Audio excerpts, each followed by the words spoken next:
আসসালামু আলাইকুম বন্ধুরা, ফিরে এলাম আপনাদের মাঝে মজাদার আরেকটি ডিম ভুনার রেসিপি নিয়ে।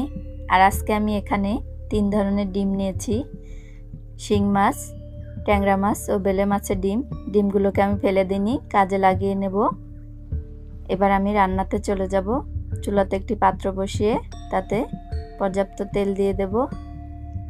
তেলটা গরম হয়ে আসলে এর ভিতরে কিছু লবণের ছিটা দিয়ে দিচ্ছি। লবণটা দিয়ে একটু নেড়েচেড়ে নেব। যখন তেলটা ফুল গরম হয়ে আসবে তখন এর ভিতরে আমি দিয়ে দেব ডিমগুলোকে। ডিমটা দেওয়ার পরে একটু আস্তে এভাবে নেড়েচেড়ে মেলে দেব। এরপরে এর ভিতরে আমি দিয়ে দিচ্ছি সামান্য লবণের ছিটা। লবণ দিয়ে এটাকে আমি ঢাকনা দিয়ে ঢেকে রাখবো। ঢাকনা দিয়ে ঢেকে রাখলে মাছের ডিমটা ফুটবে না। আর যখন ঢাকনা উঠাবেন তখন চুলার আঁচটা একদম লো করে নেবেন। এবার এটাকে আস্তে আস্তে নেড়েচেড়ে উল্টিয়ে পাল্টিয়ে দেব, যেন মাছের ডিমটা না ভেঙে যায়। একটু সতর্কভাবে নাড়াচাড়া করতে হবে। এইভাবে ডিমগুলোকে ভেজে নিতে হবে। আবার ঢাকনা দেব। যখন ঢাকনা দেব তখন চুলার আঁচটা বাড়িয়ে দেব, ঢাকনা নামানোর সময় কমিয়ে দেব। এভাবে কমিয়ে বাড়িয়ে আমি ডিমটাকে ভেজে নিচ্ছি। ডিম ভাজার সময় কিন্তু ফুটে ওঠে, এই জন্য যখন ঢাকনা উঠাবেন চুলার আঁচ কমিয়ে রাখবেন। আর এগুলো আমার হয়ে গেছে। ডিমগুলো আমি নামিয়ে নিচ্ছি।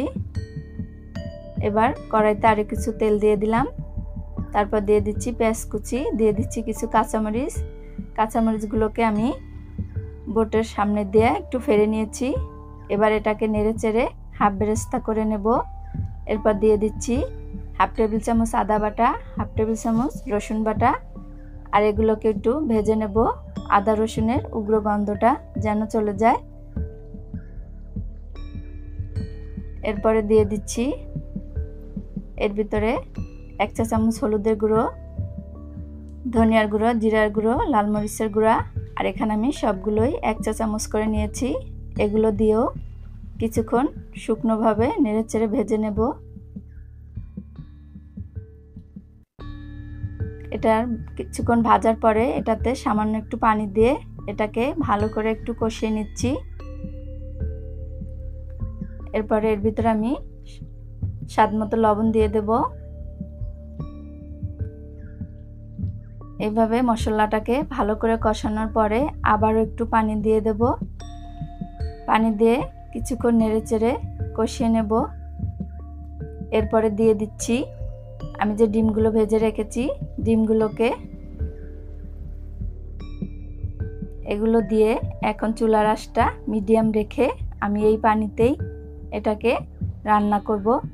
আর এভাবে যদি ডিম ভুনা করেন তাহলে দেখবেন মাছ মাংসকেও হার মানাবে।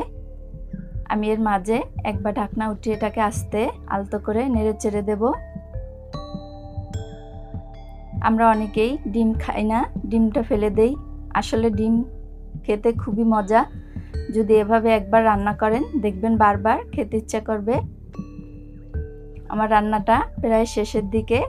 এখন এর ভিতরে আমি একটু স্বাদ বাড়ানোর জন্য কিছু ধনিয়া পাতা দিয়ে 1 মিনিট ঢাকনা দিয়ে ঢেকে রাখবো।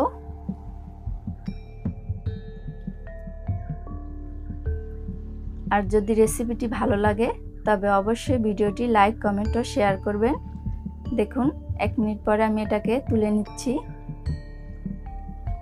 আর এটা এভাবে তৈরি করে অবশ্যই একবার খেয়ে দেখবেন। আমি সত্যি বলছি না, মিথ্যা বলছি।